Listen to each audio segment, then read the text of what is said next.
What's up, people? It's your girl Adeola. I'm so sorry. I've had the flu, that's why you didn't see me for so long. So sorry for how I sound. It's because I'm still recovering. So the Nigerian government is upset that Transparency International said that corruption is worse now than during Jonathan's time. And I'm like, why are you upset? So the president released a statement that Buhari is fighting corruption left and right. All his people have been defending him. In fact, listen to the chief of staff. Sir President, last year our effort measured at 60 billion of subsidy was saved. We saved $200 million in importation. Really? So where is the money going to? Yes, they say Nigerians are poorer. It is true, Nigerians are poorer because there are less billionaires and less private jets. Hey, Egbami, can you imagine this, man? This is how they lie to Oga Buhari. People are saying you've not done anything, but we have achieved millions of people out of poverty, Mr. President. So Buhari has brought millions of people out of poverty. Where are you? There are millions of people brought out of... Please write me if you've been brought out of poverty. And then we say, like, Mr. President, you know, these are the people that you surround yourself with. Forget about the 250 million naira grass cutting contract, and forget about the MENA and the 2 billion naira pension fraud, as well as the NNPC 25 billion naira contract scandal, or MTN bribing your chief of staff with 500 million naira. Forget about all that. Let's talk about recent cases. How can the new secretary to the federation that you appointed say that he spent 65 million naira on building a website? A website? That is more than $180,000, and we have not seen the website. The man said he hired 50 people on one website. Isn't that corruption under your nose, Mr. President? You even told us that you've defeated Boko Haram like, well, at least 5 different times, only to come back and ask for $1 billion, dollars, not even naira, to fight the same Boko Haram that you claim that you defeated. Isn't that corruption? And you know, instead of bringing back our girls like you promised before you were elected, you are arresting their protesters. Another 110 girls were kidnapped about 3 weeks ago. You were busy attending a wedding in Kano. You can't even visit the parents. We've been shouting about the herdsmen killings in different parts of the country for months. Are you even moved at all? Looking away because these are Fulani just like you. Isn't that nepotism? We just found out that our senators get 30 million naira every month apart from their salaries as a running cost, whatever that means. 30 million naira. Do you not know about this, Mr. President? That is more than $37,000 every month besides their salary. And what are they doing? Isn't that corruption? And you promised us that you would not be going abroad for medical treatment. Remember, only for you to spend 3 months in London for medical treatment and without disclosing how much you spent at the hospital. And this is our money. Isn't that corruption? Shouldn't your sickness motivate you to equip our hospitals? No. Your son was in an accident on his power bike. You denied taking him abroad for treatment, only for your wife to share the pictures of his return back to Nigeria from Germany. Nigeria could not treat him, and our health minister went to receive him at the airport. How is that possible? Does that make sense? People are putting up billboards of your son to welcome him back to Nigeria after his treatment, and it doesn't bother you. What about the common people? What about children of common people that cannot go to Germany for treatment? Now animals have taken over the whole country, stealing millions of naira. We have cows roaming everywhere. In fact, you have no shame, Mr. President. You know, do well. I'm not abusing you. I'm just saying, you have no shame, because in all of this, you have the audacity to say that you will help Ghana fight corruption. I'm so sorry. Nigeria wants to help Ghana. Apologies to my Ghanaian people. You know, do well. I know that this is an insult. Please don't take offense. On Transparency International's Corruption Perception Index, Nigeria ranked 148 out of 180. Shouldn't that make us feel ashamed? Do you know that Ghana was ranked at 81 as the... Mr. President, why do you like to embarrass me like this? How bad? Can we just face our own country for now? Your own mess is more than that of Ghana, please. So let's just face our own mess, you know, do well. But you guys know I don't know much. Guess what? I'm just keeping it real. And speaking of Ghana, it's been some weeks now that popular musician Priscilla Opoku Kwateng, known as Ebony Reigns, passed away in Ghana. She was 20, but her music reached millions of people, not just in Ghana, but in different parts of the world.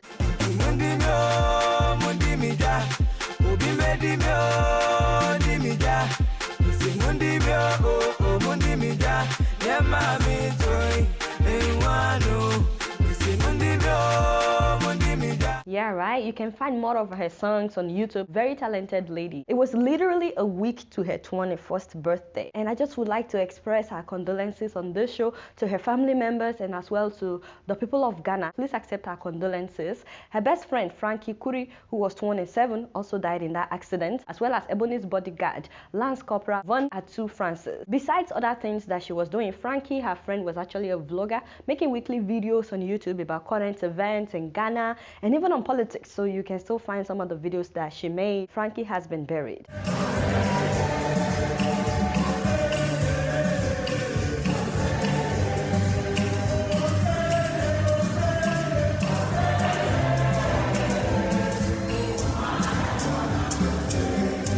So Ebony's burial date was fixed for March 17th, but I believe that it has been changed to March the 24th, while the bodyguard would be buried on March 23rd. I just would like to say that, you know, whenever I think about these ladies and as well as the bodyguard, that life is short, my people, and whatever you intend on doing with your life, please don't procrastinate, because it is whatever you do that we will remember. It's not about how long we live, but about the impact that we make. You guys not know much. Guess what? I'm just keeping it real.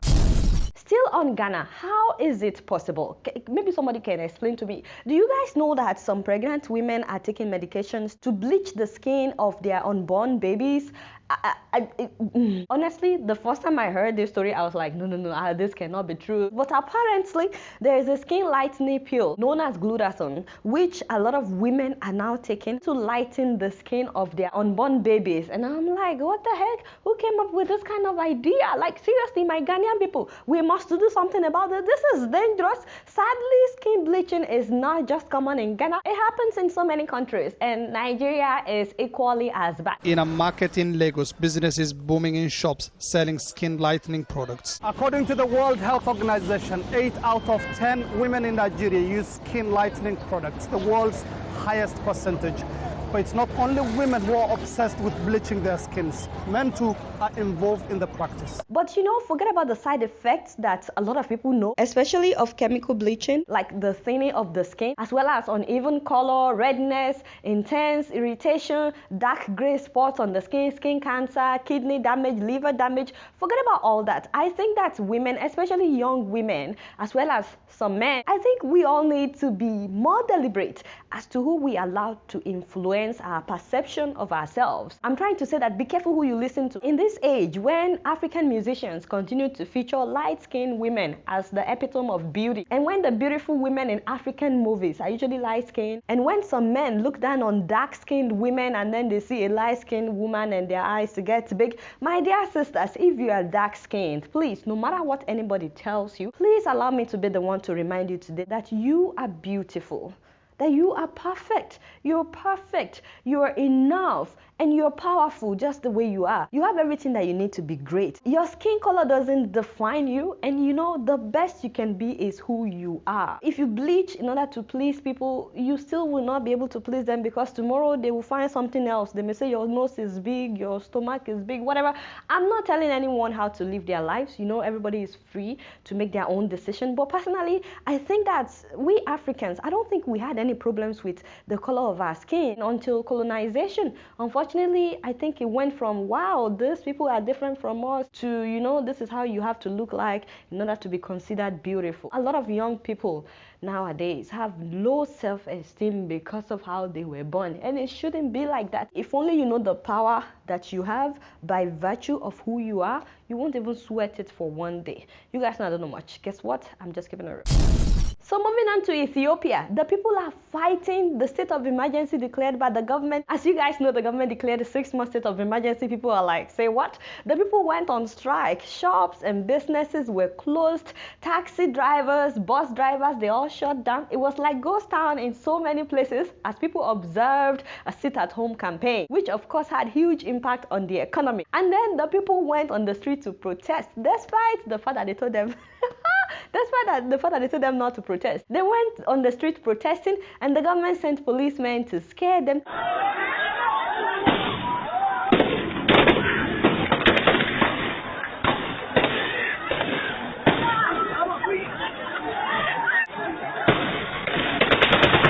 This is the the second largest country in all of Africa. More than 106 million people. Of course, you cannot shut them up. So yes, Ethiopia is an ally of the US, but things are shifting, my people. In December, US Embassy in Ethiopia released a statement that they are troubled by the killings in Ethiopia. We were like, wow, you're waking up, America? Where have you been? You are troubled by the killings? You can do more than that. Last month, a congressman in California wrote "Game over TPLF" on Twitter, and people were like, say what? And then the US Secretary of State released a statement that Ethiopia must end the state of emergency ASAP, as soon as possible, and let people have freedom. They said that's the only way that this issue can be solved. 88 lawmakers in Ethiopia voted against this state of emergency, by the way, and that has never happened. This government is experiencing the kind of opposition that they have never experienced, and not only that, 98 of them refused to even vote at all. So the table is obviously turning. At first, they were shooting to scare people,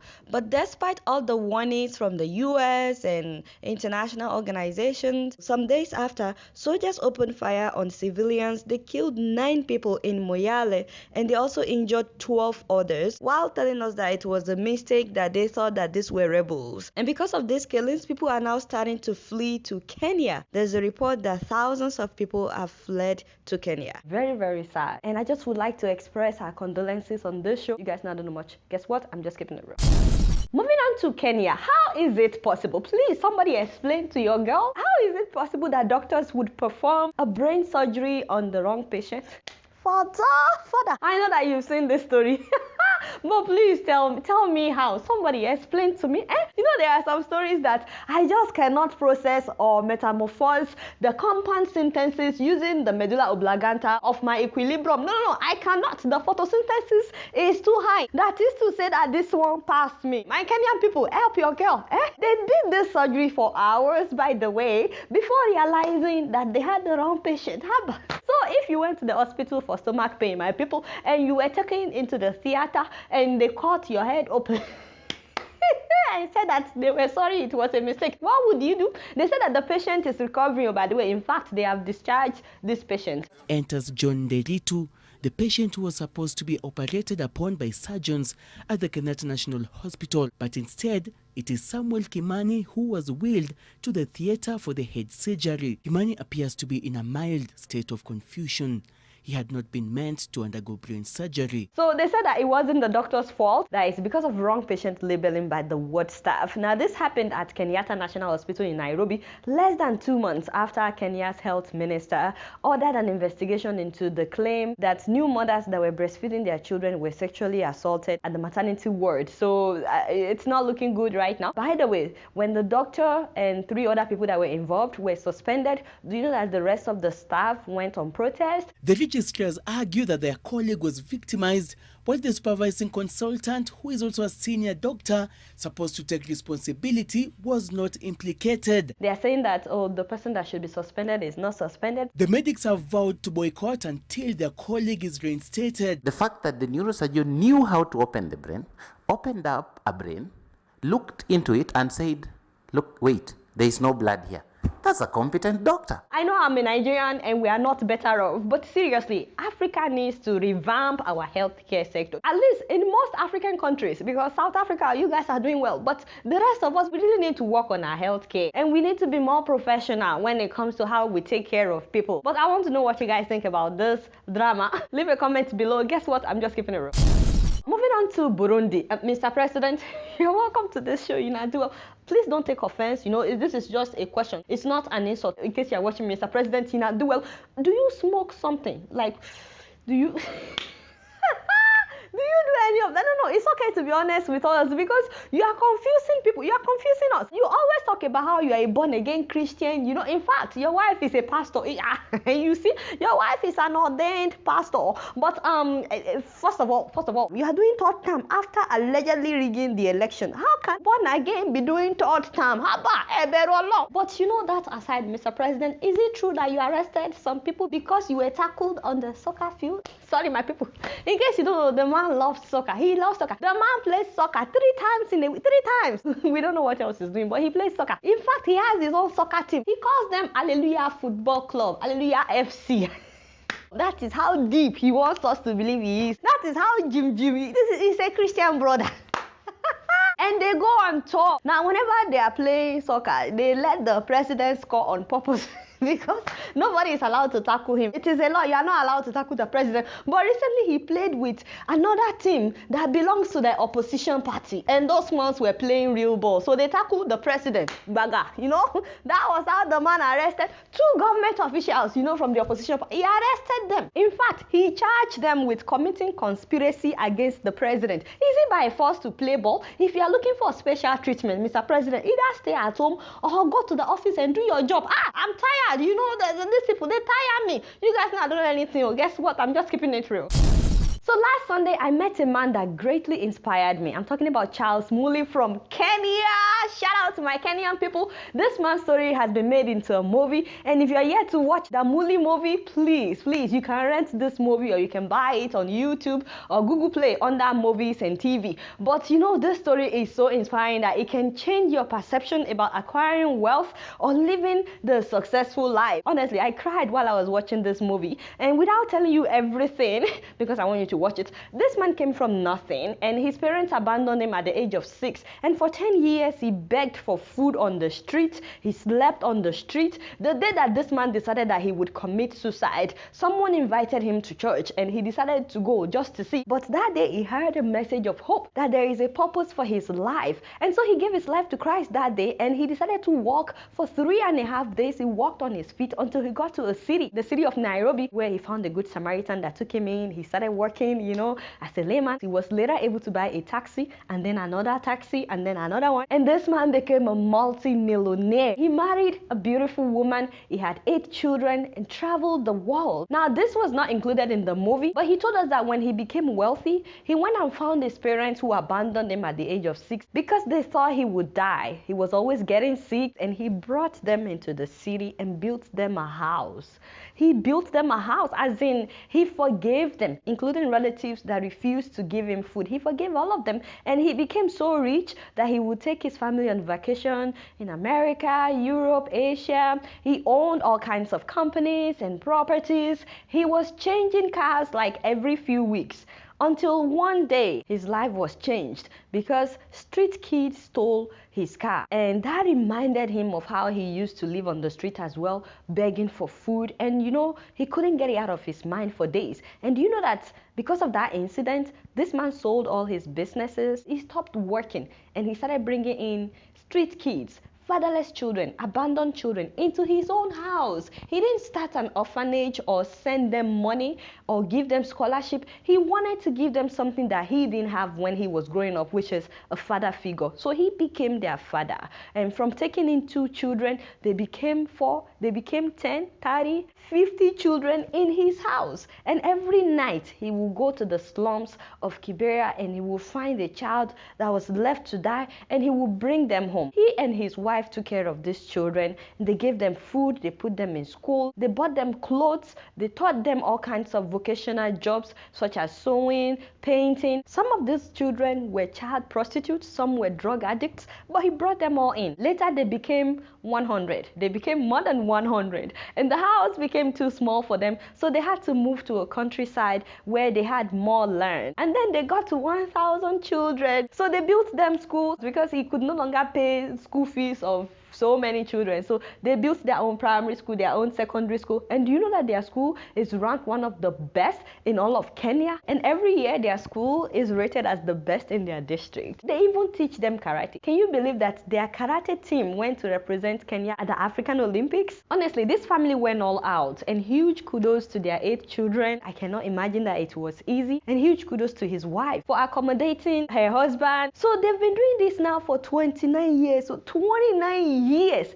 And can you believe that they have successfully raised more than 13,000 children? 13,000 who are now on their own. We're talking about professionals, businessmen, businesswomen, doctors, lawyers, entrepreneurs. Some of these children studied abroad. Some of them even live abroad now. I'm just saying that their lives have forever been changed. And you know what? They all call him daddy because he was the father that they knew. They presently have about 3,000 children that they are taking care of right now, even as we speak. They have their own choir, by the way, and sometimes they will fly them to Canada or other parts of the world to perform.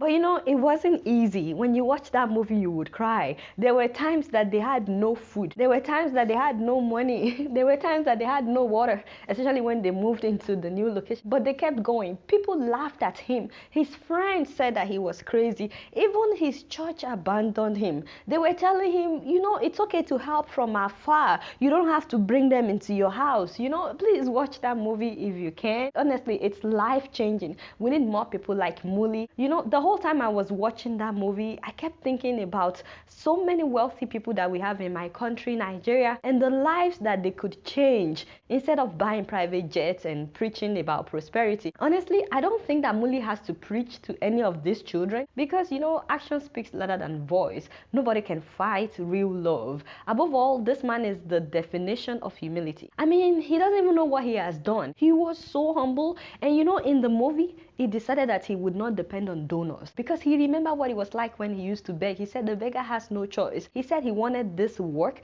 to be self-sustained, and with the help of these children that he has adopted, they started farms and they were able to produce more than they need, such that they are now a major supplier of food produce in Kenya. For real, if you think a lot about making it in life, being successful, please watch this movie because suddenly you would realize that even though you are not where you want to be, there are people that are not as fortunate as you, and you can make a difference in somebody's life. You don't have to be Mully. You don't have to bring in thousands of children, but maybe there is a child out there that you're the only one that can help, or maybe there's a family out there that because of proximity to them, you're the one that can help them. I'm just saying, watching this movie would inspire you to touch other lives. This is not an orphanage. Some of us were orphans, but now we have a home. I used to go to bed hungry. Change is possible. Restoration is possible. With God, all things are possible.